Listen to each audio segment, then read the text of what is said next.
Good afternoon, ladies and gentlemen. Welcome to a Propagandacast with your host, Imperial Dane, Master of Propaganda. And as you might be noticing, those are my regular viewers. This is something slightly different. This is not the kind of architecture you're used to. Because, yes indeed, we're off here to the Western Front. Yes indeed, I've been given this funny honour here of casting up the Western Front armies in a slight preview cast before everybody else, well, most everybody else, gets to play it. So we're off here to an exciting 1 vs 1 on a map named La Glaise. Breakout, a 1 vs 1, yes indeed, ladies and gentlemen. We shall be watching here the machine fighting for the United States, for good old Uncle Sam, rolling out under the banners of the 3rd Armoured Division, tasked with clearing out the positions here held by the Germans, by Deutschland, the new Oberkommando West, under the command of Breaking Brad. Rifle squad ready for action. Fighting here under the banners of the 116th Panzerdivision Winhund. With some fancy new Volksgrenadiers in lovely greatcoats, yes indeed, greatcoats. We finally get some bleeding greatcoats for the Germans. And some Volksgrenadiers here. We also have some new infantry, the Sturmpioniere. And of course we got a bunch of new commanders as well. We got the Armour Company with assault engineers, some crew upgrades to the M10 Marine, a 105mm Sherman with a bulldozer, some heavy artillery. We get the Infantry Company with mortar, half-tracks, light machine guns, all other sorts of goodies, including a braced artillery piece. And finally we get the Airborne with Pathfinders, our good old friend Airborne, anti-tank guns and machine guns being dropped from above, and rocket strikes, lots of goodies there. And over to Breaking Brad, who's already immediately chosen off here to commander the Luftwaffe Ground Forces Company. Yes, a bit of a classic here, though slightly modified. You get access to the MG-34, some fortifications, and the Fallschirmjäger. Yes, the Fallschirmjäger are back, meine Herren. Valiant Assault, and finally the Airborne Assault. So a bit of here and there. We go all in first engagement. Volkers being attacked from all sides by GIs, pushing forward there. Poor Helmut went down in a fury of bullets, and so did Fritz. Trying to make a break for it, but sadly not escaping the wrath here, the M1 Garand. So viciously wielded here by the machine's riflemen. Already 3 squads out, also noting the rear echelon troops, which did have a slightly prominent role in the Ardennes, usually because of the ones that first faced off against the enemy in several cases or formed up to fight. Generally not something the Americans otherwise really did much out of as such. That was actually in fact more of a German thing.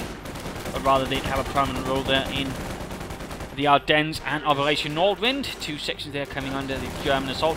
Sturmpioniers are fighting versus a rifle squad holding up in the church, getting off a few good shots. And the Sturmpioniere, equipped with the mighty Sturmgewehr, are sadly forced off the field. And I'm sure the machine is quite happy with that premise.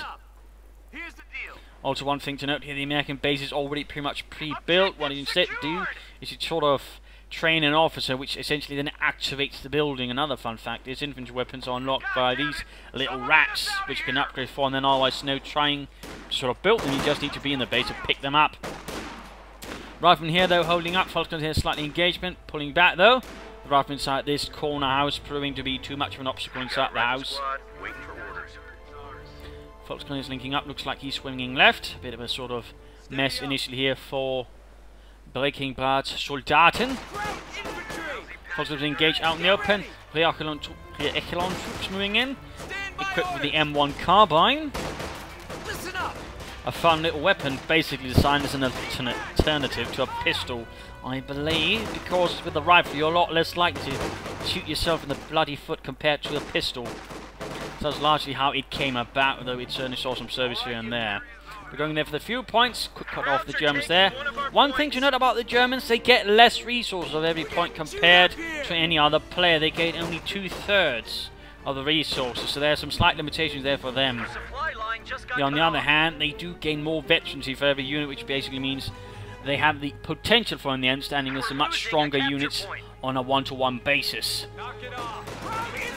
4 rifleman squads here for the machine. Brad here spending a bit much out, a bit risky play there for him. And an MG-34 here arriving. The MG-43, no, 34 actually, that was nonsense the other way around. MG-34 moving up. Rifleman being engaged by the Volkswagen, holding up behind some wrecked trucks. And we're noting here a Dodge ambulance arriving for the machine, allowing him to heal and reinforce his troops.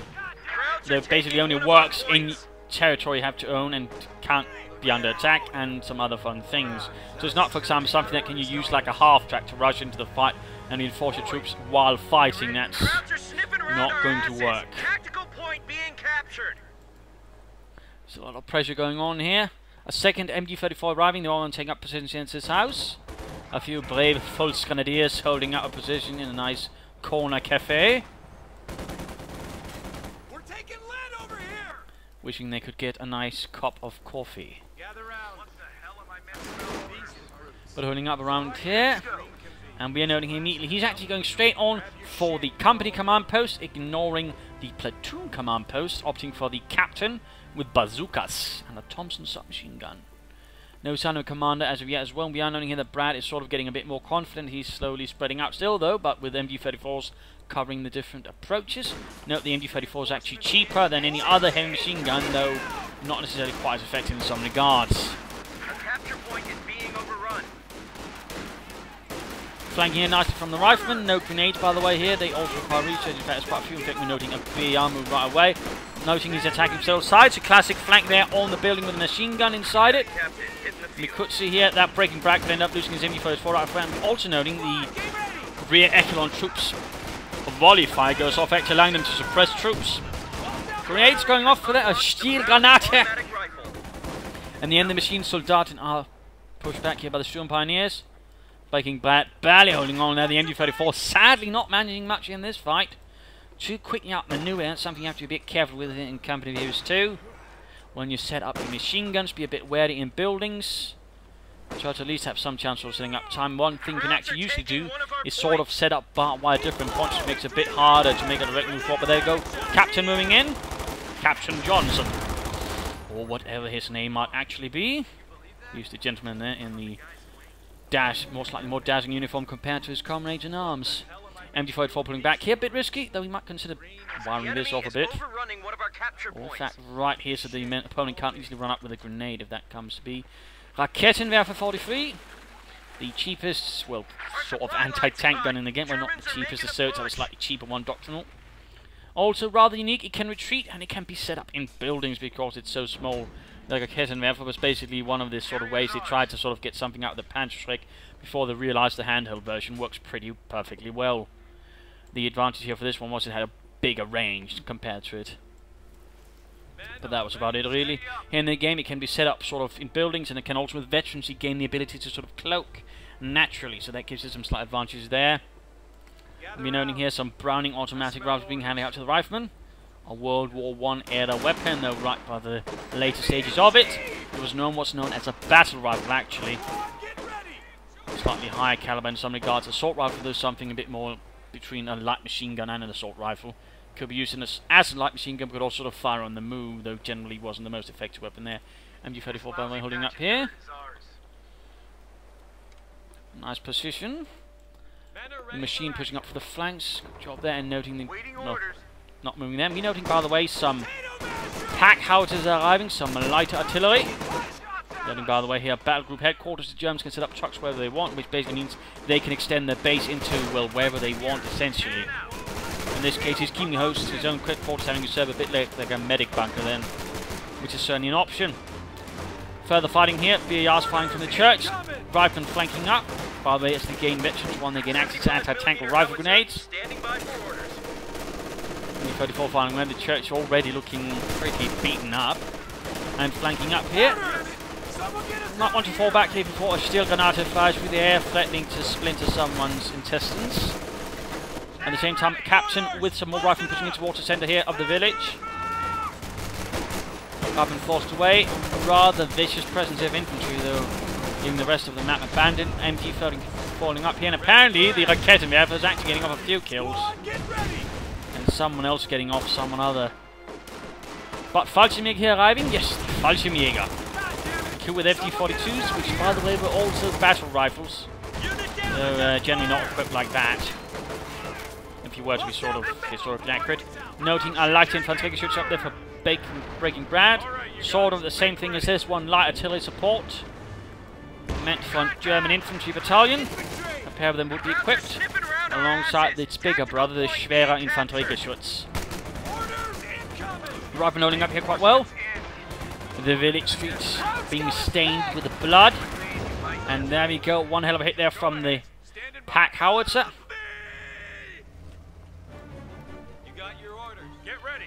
A very light artillery piece again, just like this one. Point is under attack. Was in fact pretty much common in every German unit, as they were basically there to sort of support each infantry battalion alongside the stormtrooper doctrine, which was actually what each German infantry unit was actually based around. Fun fact. A bit of a way there that World War I played into things. Fortunately, going for the fuel point there. Breaking Brand now really getting back onto the map. Truck here pushing forward, the Schwerer Wehrmacht Schlepper, or basically heavy Wehrmacht work truck or something like that, or was it Schlepper? I think so, might be wrong there. Not always good with names, to be honest. On your feet. Nuts. We got orders coming. Boys, you ready to roll out? But a Stuart light tank there on the way from the machine, and we are popping over here to the Breaking Bad. I will be sort of switching every 10 minutes, sort of help get sort of an emphasis on both sides, what commanders they have and such. Pushing it for the centre, light engagement up here, Fallschirmjäger holding up things. Being forced away, and certainly numerous Fallschirmjäger divisions did serve as well in the battle for the Ardennes, though now some of them weren't quite as elite as you might have been led to believe. Looks like the MG-34 went there. Oh, another Volksgrenadier squad went down, tragically, in service of Deutschland. A very nasty hit there from the pack howitzer, wiped them out. And the Stuart light tank pushing forwards here. Standard light tank there for the Americans, though they were slightly switching over towards the Chaffee. I think a few of them might have a right track at the time of the Ardennes. But coming to hold up here, Germans looking from both sides. The Kettenwerfer taking quite a flashing from in the premises. And Volkers jumping there, starting to the centre. VAR riflemen, by the way, noting 2 VARs. And you can essentially put, I think, up to 2 weapons per squad. And note it's every weapon that can pick up a weapon from the racks, by the way. Not just riflemen. If you have regular troops, they can do it. Officers can do it. Doctrinal infantry can do it. Stuart light tank, though, pushing in. Sturm Pioneers taking a bit of a nasty work there from the Stuart light tank. And there we go. The Raketenwerfer gets off next to the hit, compelling the Stuart light tank to pull out of the premises before it ends up as a smoking piece of metal. Maximum configuration damage, I think, shifted over there. Second Fallschirmjäger squad up here. Looks like he's making a bit of a surprise assault there versus the pack howitzer. And quickly gets stopped here by a machine gun emplacement. Nice 50 caliber there, putting a stop to any of Fritz's attempts at making a dash there. Panzerschreck, by the way, up good from one Volksgrenadier squad. Looking solid. No further units here out so far from the battle group headquarters. Other units are the infrared half-track and the Jagdpanzer 4-70B, which by the way stands for Wehrmacht. There was also one made by Alkit, but that one was noticeably more ugly. Though it had its own charm, I suppose, in a way. I mean, who am I to judge beauty? Anyways, Fallschirmjäger making their run for the riflemen. Another Fallschirmjäger squad holding up there. Certainly more Fallschirmjäger here enforcing the efforts of the 116th Panzer Division Winhund, having fought in Normandy and pulled back after having been beaten up there, and later joined in with the fighting in the Ardennes.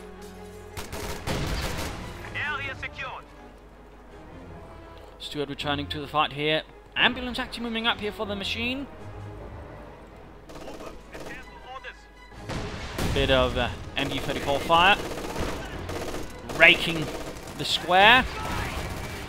Ultimately looking like they might go off for the Panzerfaust, but at the same time they are exposing themselves a bit there, but manage it. Damage engine out on the Stuart light tank. I've been moving up, lots of Volksgrenadiers and Sturm moving up, like going to finish it off, deliver coup de grace, and at the same time we note here mortar half-track is right, which indicates he's gone for the infantry commander. Which, by the way, also opens up for some more interesting light machine guns there for the Americans. Looks like another weapon went down.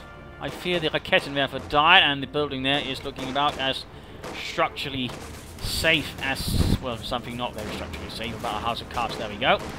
Ambulance also caught off guard, and a Panzerschreck almost knocks it out. Sturm Pioneers also moving up. Mortar after is quick to deliver death from above, and the rear clone took 55 some modifier there to try and cover the retreat of the ambulance. not quite intent on losing their medics, I imagine. Further fire here, sort of bit of assault going over there. The machine constantly pushing out a flank and break and grab, responding to it. The troops as well, unfortunately, have been quite good at that, certainly giving them a local advantage in a 1 versus 1 situation. And we do see grenade time actually this time around, though the Panama grenade failed to make much of an impression upon the Fallschirmjägers, maybe except some dirt on their uniforms. We're seeing moving on to the Schwerer Panzer headquarters. The SVS there with a 30cm flak on top of it. I believe also one variant which actually had a Panzerwerfer, though that's not in the game. At least not yet. There we go, Fallschirmjägers launching a rather vicious counterattack there versus the captain. The captain wishing he'd probably had a few more subordinates with him. Send orders. But now things are quieting down a bit there. Noting, by the way, American crews can jump out of their tanks. A really cool feature, by the way, and a part of me rather hopes they might extend it a bit to the other armies, maybe having the crews sort of having different advantages. I mean, it was certainly, in fact, quite common for German tank crews, in particular as the war went on, to have to fight as infantry, so that would be a rather fun thing. But there we go, he could consider repairing that, but might not. Stuart tank, though, setting off once more for glory and crowd killing. Running up the street there, firing away there on the Sturmpioniere. I think he's a lot here. He really said he's getting the MG35 over there, and we see a nice hit there from the likes of Infanterie shots.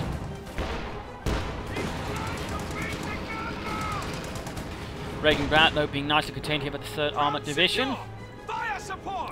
The US 3rd Armoured Division, by the way, having a history of rather taking an awful lot of losses. In fact, it was the one US Armoured Division that took the most losses throughout the war.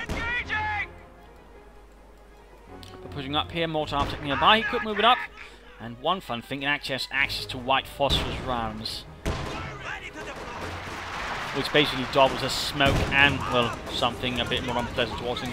Both Volkswagen was equipped with punch strikes, gets the main gun destroyed, pretty much forcing the machine here to pull it back while Rocket quickly move up to cover it with the BARs quick got there.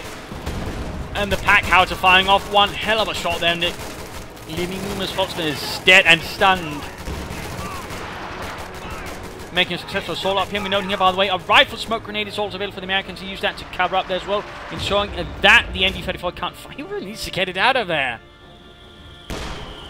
I mean, unless Brad here hates these particular Soldaten, he might want to consider getting them out of there. Otherwise, that's going to turn into a tomb. There we go, veterans one. And there we go, the house collapsed, burying the MD crew, leaving no survivors. A tragic loss for Germany. Further fighting going on. Note also you get trucks as you sort of upgrade each one. So you can't, for example, have 3 trucks at the same time and let to sort of move about. Though there's not really much you can do with them. Further fire there from the pack howitzer. Noting he's actually getting a second one now. That's interesting. Also interesting to note he's actually not got a single anti-tank gun yet. The machine here seems to be a bit confident, though at the same time Brad's about to pull up one hell of an ace up his sleeve. He's already at the Schwerer Panzer headquarters, got access to the Panzerkampfwagen 5. He's also got access to the Sturmtiger, the Panzer II, Ausführung L, Lux, Aufklärung und Panzer, and the Obersoldaten. But there you go, forced retreat here, caught in a bit of a corner as the Fallschirmjägers fire away in the middle of the street. I'd be careful they don't get hit by their own artillery. That would be rather awkward to have to explain to high command. Mortar here joining in, no sign of the white phosphorus rounds from the machine. Das Maschinen. Stuttgart tank they're holding out. And there you go, Panzerkampfwagen 5, Panzer on the way.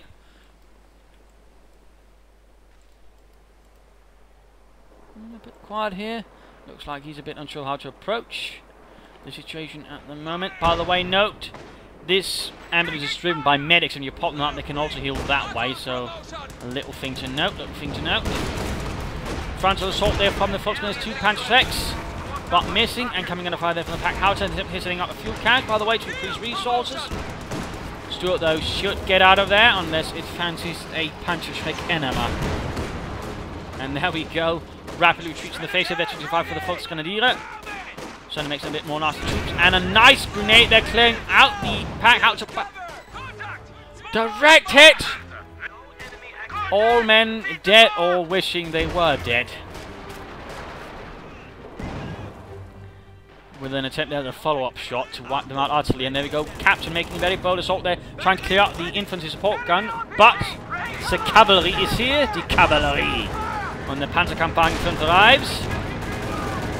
And pours in with numerous bullets. And that's definitely going to force the captain attack to pull out before he gets... Oh, never mind. Murdered. Small victory for Germany. Another attempt to clearing out one of the pack howitzers. The Fallschirmjäger leading the charge. This one could be recruited, by the way. Still rapidly moving in and using a bit of further action up here. Good, good. Trying to push forwards again, sort of trying to break lines, trying to break off the other players' resources. Good harassment play there from both players. Now we go the Panther moving forwards. Intent to lightly try and finish off that Stuart light tank and the torment it has inflicted upon the 116th Panzer Division. Popping over here to the machine once more. And the ambulance caught.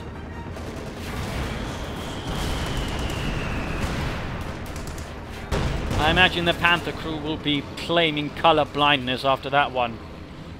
Armor here. Yeah, but it was all red and green. I couldn't see if it was an ambulance. We're all here. Enemy is Otherwise, Stuart Light moving quite that pack house recruit.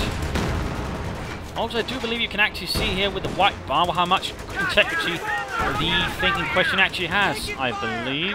Though I might be slightly wrong there. I don't think so.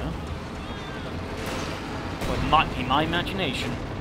There goes Stuart knowing that Parway has a slight ability to stun. Tank looks like he's not using it. Trying to get away here. The Panther, though, relentless. Like a prowling armored beast, sets upon the Stuart Light tank and hits a house. Not quite so successfully. But meanwhile, note here, while he's still dealing with the Panther, he's not living up with the infantry. He's just continuing to harass around, trying to strike out units as well. So that's not a bad idea as well. Sometimes what a good player does is he doesn't get phased for one problem, but still try to sort of get other things done as well. Overall, still managing to do some damage and causing harm to his opponents right there. Well played by the machine, even as Breaking Brad's Panther bears down. But with the fuel catch hasn't been finished. That's unfortunate, but looks like Brad is actually pulling back the Panther. No response in the form of an anti-tank gun so far, though it seems like he's gone up here for the Major. The good Major, and might be adding in a M36 Jackson. Might want to cancel that fuel cache then.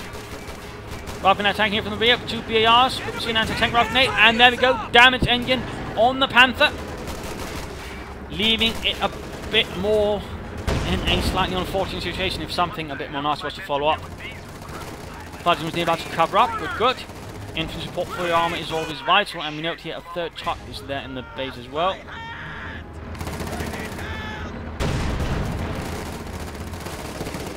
And there we go, the machines arrived and are sent running. But it is time for the mid-game analysis, which is usually the point where I sort of have a look at how both sides are sort of doing, and sort of pointing out my thoughts on what could be done. Hopefully in that way forming a bit of instructional aid for any players as well. I mean, the current situation is we've sort of got a 50-50 split, although it's a rather jacket 50-50. Victory points are largely in the advantage of the Americans, whereas a slight resource advantage in form of munitions to the German player, though note he's still not getting the full 11. He's about, I think, 7 points of munitions there for each point. So something to keep in mind. His infantry is a bit haggard. I mean, he's lost a lot of Volksgunners. On the other hand, he's got 3 but rather expensive Fallschirmjäger units. He's also got the Panther, a bit of light artillery there, so he does have some advantage, but at the same time, he does have a rather extended front, and that rather opens up for a lot of harassment from the machine. I mean, particularly over here, he could do some nasty things, run around between the buildings, the walls, make it a bit harder for him to be sort of struck down, and certainly also able to ambush the Panther if it moves ahead too far, leaving it open for any sort of follow-up counterattacks. There's some nasties there, and of course, I mean, the infantry that the machine has is quite veteran. In fact, it's all veterancy free. It's got like machine guns, and overall that way he's able to project a lot of firepower towards as well, even the Fallschirmjägers in several cases, and that could also prove rather dangerous. His one weakness, though, is rather the lack in anti-tank weapons. Also note he's actually got one Browning light machine gun for these gentlemen, but still a serious lack of anti-tank weapons. He's got no bazookas, not even upgrade. Then all he had was the one on the captain. And he's got no anti-tank guns. We're not seeing any anti-tank guns. He might have been a bit too optimistic about his chances there by getting 2 pack houses, maybe getting 1 and then getting an anti-tank gun. So he was rather there caught off guard, so that's a bit something he needs to rectify quickly. And of course one thing could be to get an M36 Jackson tank destroyer. Quite a powerful tank destroyer by the well. With a 90mm gun, that would certainly help him. Just need to save up the fuel for it, but otherwise he should strongly consider some anti-tank guns, otherwise harassing Brad's fuel preferably, and other resources, trying to sort of draw out the troops and ambush them here and there. If he can do that, he's definitely got a good chance of coming back, since he still overall has a massive infantry advantage compared to Brad, who is looking a bit behind in those regards. And of course he's got the Panther, and that's definitely going to be something he's going to have to leverage the best way. One problem though is his Storm Pioneers are dead, so he doesn't have much to actually repair it at the moment. His one option is getting another Storm Pioneer unit, though they are expensive. Note that they are in fact this most expensive sort of builder slash assault unit. And of course he could go for this, the mechanized regiment headquarters, which actually also acts as a repair station, which would in terms of manpower and fuel, well not fuel but manpower, be cheaper. So that's one option to sort of quickly get it done if he wants to. But overall he should probably sort of try to sort of at least temporarily close down his front line, try to less harass, maybe at least use 1 unit at a time, and sort of try to push a stop to sort of the machine's harassment attempts until he's got the Panther ready and sort of strike back a bit more harshly. Otherwise he does risk getting split up too quickly and again struck down 1 by 1, which would definitely give the advantage to the machine very quickly and could then leave the Panther very much alone to be knocked out. So that is something rather vital to keep in mind. Sort of in terms of damage, they're actually reasonably close. In fact, we're noting here that the machine is in the lead of kills, so that's actually also something rather interesting to keep in mind. But back to the machine and back to the fight. Pushing forward here, Riflemen beating a very brave retreat as the Fallschirmjäger quickly pour down lead into Hank's back, who's clearly not too happy about that. The Lieutenant, by the way, or Lieutenant, we're not playing with the British. We actually noticed that they're actually gone for the platoon command post. A bit of a back check there, and getting the anti-tank gun. Good, good. More time to get repaired as well. And again, you can pop up the crew to sort of quickly repair, and they're actually pretty good at it. Otherwise, your units for doing this is actually the rear echelon troops. But again, the crew is surprisingly effective, and that's also a bit of an advantage the Americans have. They might not have a lot of heavy armor, but they can pull off a lot more with their armor to a certain extent, plus of course repair it. So that's actually quite handy. Still going for a bit of harassment, they're a bit overextending. On the unfixed, seeing the mechanized regiment going up there. Panther need repairs, noting no Pinto amount of machine gun up for that one. But still pushing back the territory. Volkswagen's counterattacking towards the centre. Mit Raketen Panzerbüchse. A rather overextended front line, and there we go. Pack houses, both of them upgraded and secured. 57mm anti-tank gun, the M1, which by the way was actually a copy of the British 6-pounder gun, because the Americans by about 1942 realised they actually only had a 37mm anti-tank gun and needed something better quickly. But still striking here, pushing the Fallschirmjäger away. Another Fallschirmjäger unit here. Brad looks like to be playing those rather heavily. Maybe some of them back from elsewhere. But loading up here, Lieutenant moving up. Facing up against the Fallschirmjäger. Artillery going over there. Meanwhile, an assault into the centre. The Panther breaks through. Another damaged engine, though. The Panther certainly did have a problem with its engines. In fact, the Panther was a bit of an unroll. There we go, bun grenade on! That did nothing. That was a bit unfortunate. A Panther rolling back slowly, like, well, a wounded beast. 50mm anti-tank gun pulls back. Also noting, a bit like the previous game, it does have access to some armor-piercing rounds there, which certainly helps it versus enemy armor by giving more penetration. It does cost a bit of munitions. Nice bit of hit there from the Stewart. Get a few extra kills, closing in on Veteran 2-3. 116th Panzer Division, a bit overextended at the moment. And also, of course, the crews can be used to repair. Of course, you have to be very careful that doesn't assault and say someone running out in front of you, sending a tank under your nose. In a bit of a case of Grand Theft Panzer. Orders incoming. But I've yet to sort of really see that happen, but it's very much a possibility. So again, be careful about abandoning your tank like that up too close to the front line. That's it. All the crowd jumpers are down. Oh, Fallschirmjäger's got wiped out there with a grenade. Absolutely excellent done there by the machine. Another heavy loss there to Germany. We're at full strength. Punching secure there, using the officer pretty aggressively here. The captain, or the major, actually having the ability of calling down a few abilities, which also makes him rather unique in that way. Not really a lot of other non-doctrinal officers that can do that. In fact, there are no other non-doctrinal officers. Deploy into all-round security. A capture point is under attack. So nicely holding up there, using the mechanized regiment headquarters to sort of ensure that Panther gets repaired quickly. Stuart moves up lightly. Panther discovered and forced to pull back.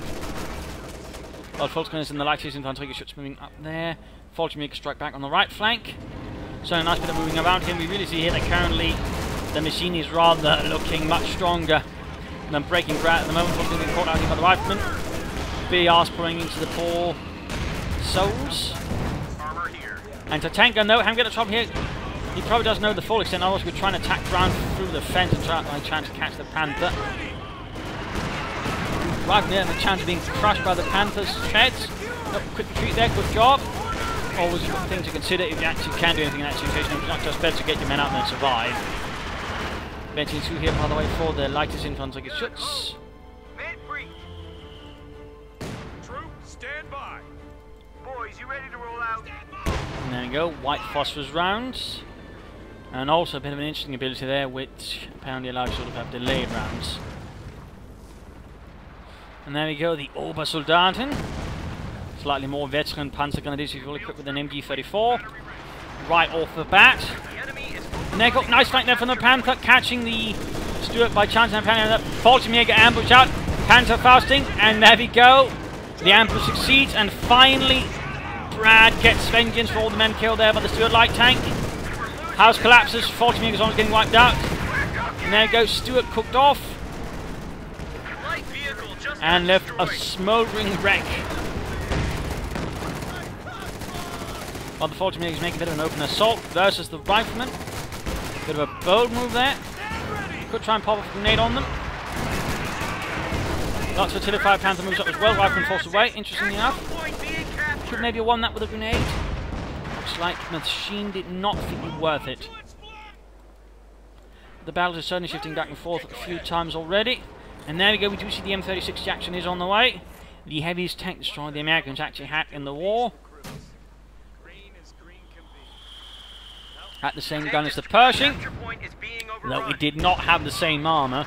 Plus it was rather open top. It was reasonably fast though. Moving that forward. Obviously moving up to secure territory. A major on the run. Our supply line just got cut off. And a bit of quiet here. And there you go, rapidly rolling forward to Jackson. Though of course you have to be careful since again it's not a durable tank destroyer. It is not particularly, say, an elephant tank destroyer which is quite durable. Due to the armour. It's on the other hand a very nimble tank destroyer with quite good range and quite good damage. So that is something very good to keep in mind. Obersoldaten getting caught. Obersoldaten getting caught out in the open. Need to quickly take up position. And there you go. Rifleman charging straight into it. MG34 rapidly firing into the rifleman. Tearing a few grenades going off as well. And there we go. Full. Oh, scheisse. No survivors there.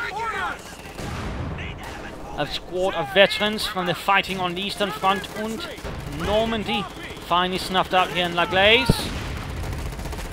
A tragic loss. Gather round. Panther forced to pull back, and we're seeing the Fallschirmjäger continuing. He's really intent there on clearing out from the support weapons. We do see that the machine is quick to pull up some rifles to cover things up.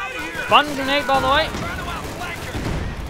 So they do also have access to some rather unique smoke grenades, Line just got cut off. which also do damage. And they go to fire there, and Armor here. barely made it out of that one. Panther slowly being repaired. Another ambulance on the way for him, and we know to hear a quick counterattack here from the break route up through the main street of La Glaise. Well, one of the main streets. We're taking fire. Quick penetrate there, connecting with the rear of the Jackson, and they're moving in. Needs to be careful though. And there we go. It does do more damage than most other tanks and tank destroyers.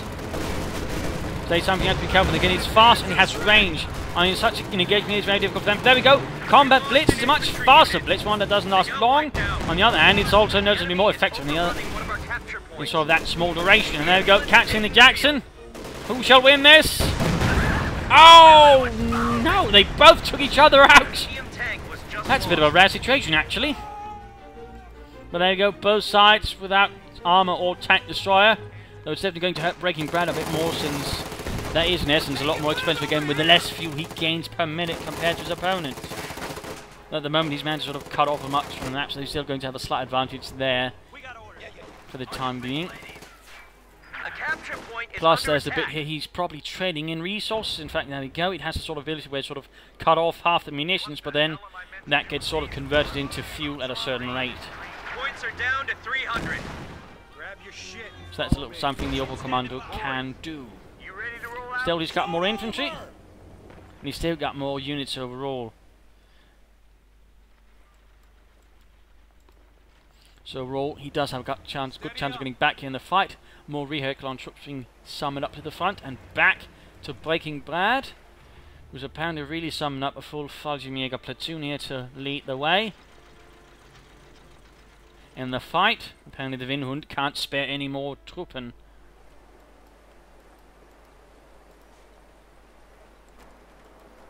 It's certainly not uncommon to see different kinds of units being sort of forced to accompany tanks in the later stages of the war.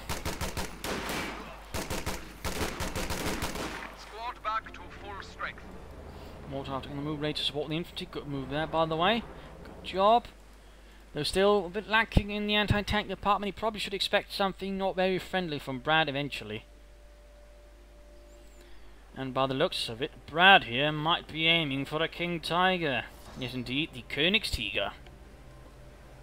Fallschirmjäger at full strength.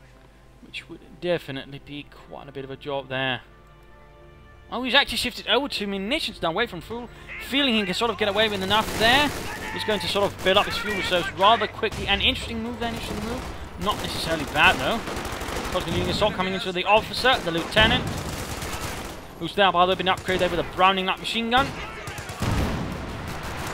Solid fire going in, still pushing on across it, but there we go. Fallschirmjäger counterattack collapses his forces and rapidly send them running, hoping to avoid some unfriendly losses. Quite nice finding that quite nicely. No, that was just snow that we kicked up, not white phosphorus.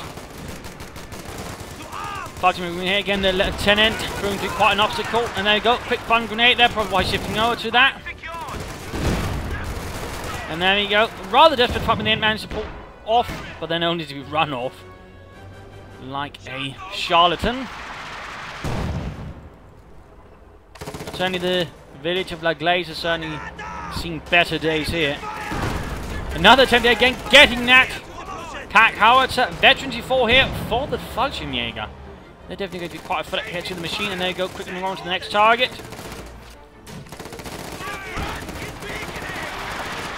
Definitely going to make things awkward here for the 3rd Armoured. So far not necessarily rushed in too much armoured support.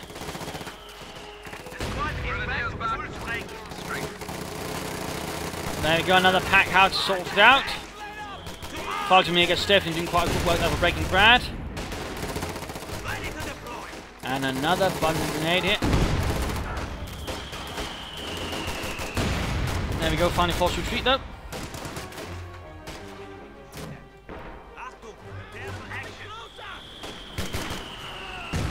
Victory points are actually surprisingly equal. Both players have been giving each other all they've got and certainly been able to do quite well in terms of map control. Neither player has dominated for too long in a sense. Further knife finding. Oh, Fallschirmjäger's almost getting wiped out. No chance there. Oh, looks like the Major actually got him, or someone else did. Rather than forced retreat, the Major and his mates covering him.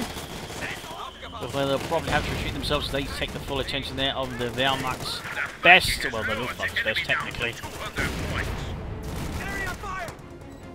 And looks like he's very much aiming for the King Tiger, he just needs a bit more manpower, and then he can roll out the Königstiger.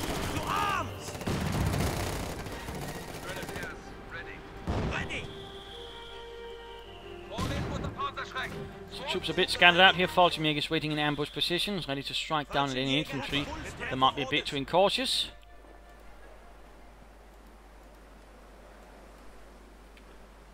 Whatever could the machine be plotting?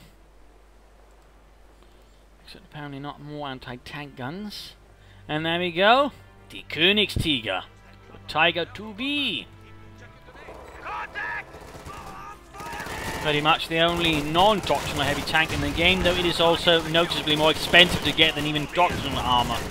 To be honest, since it requires you to get every single truck, which is quite a bit of fuel. And then of course you have to build it yourself. So it's in actuality a lot harder to get than say a Tiger tank or an IS-2. In particular when you consider the overall fuel situation for the Germans, even if they do set this one up to sort of churn up more fuel to them, they're still going to be a bit behind. But oh, the Fallschirmjäger's been taking heavy losses down to one squad, Veteran 5, one squad of Veteran 5 Volksgrenadiers. That's definitely pushing it.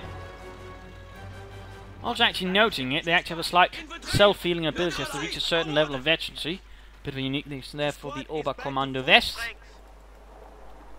And there we go, a Sherman arrives for the Americans. That's going to be outclassed a bit, I'm afraid. You still not recruit the anti-tank gun. Nasty hit there on the Major, by the looks of it. Maybe by the pack cards, but maybe not. Still, the machine should have a chance of getting back at things. I mean, if you can just wipe out the infantry, you could pretty much leave Breaking Brad crippled at the moment.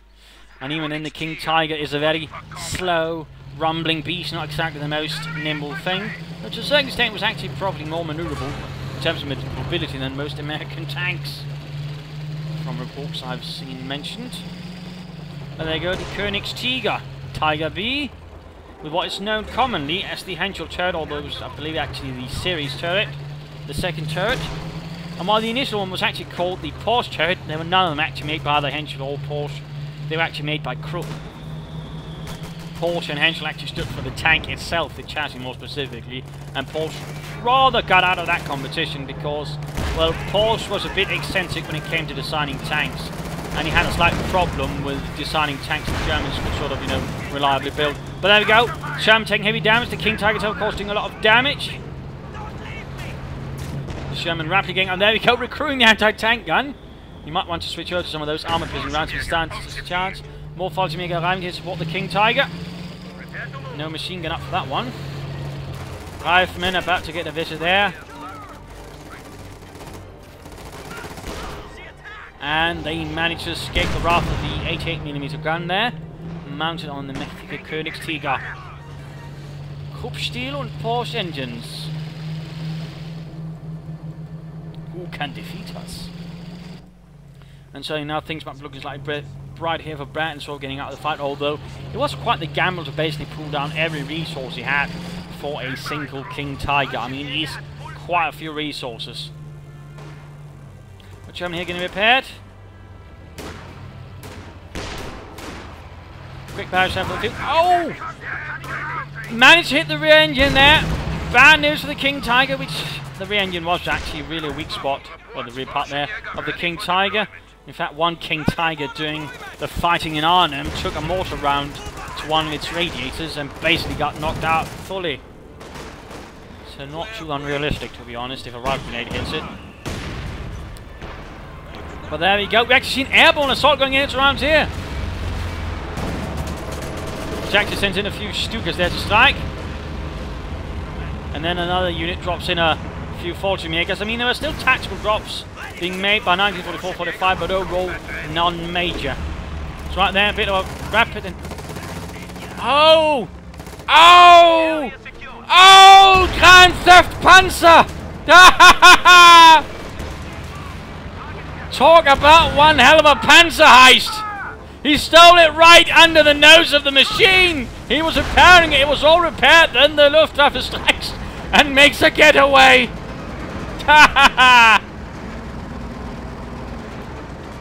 Oh, good lord.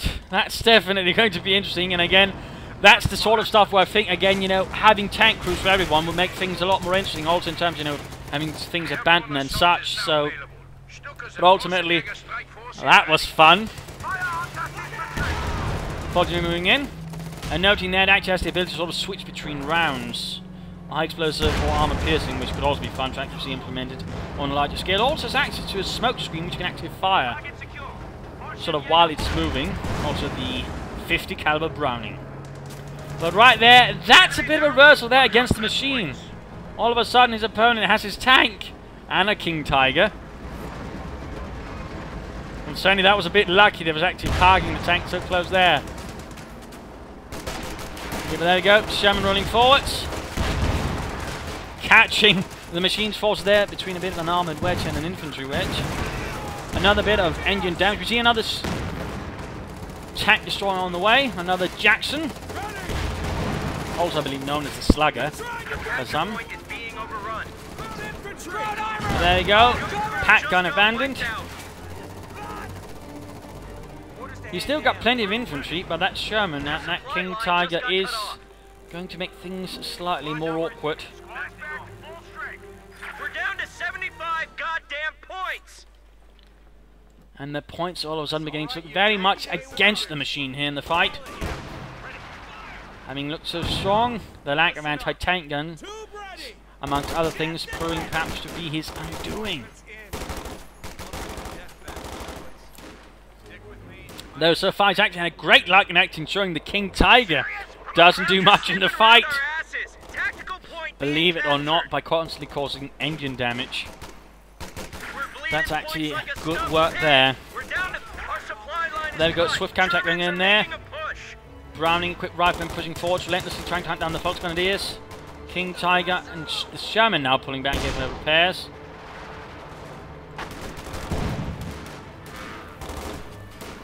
And there go the Fox forced to retreat.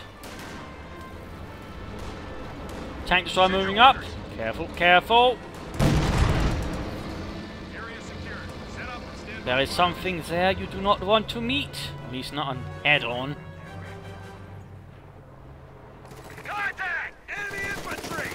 Fallschirmjäger starting here towards the tank crew. The one Sherman crew there, which rather realized quickly they were left without a job. We're losing a capture point. And they have to do a lot less inspiring work, it's just taking points. I smell order. Crew ready. Eyes on me.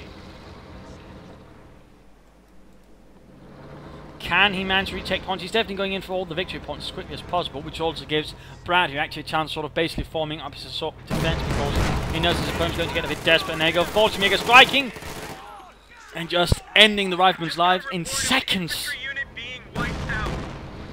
Utterly merciless right there. King Tiger moving forwards. He probably has an idea where it is and might be able to strike it from behind if so. In which case the King Tiger is actually in a bit of trouble since the choke turns slowly and so does the tank.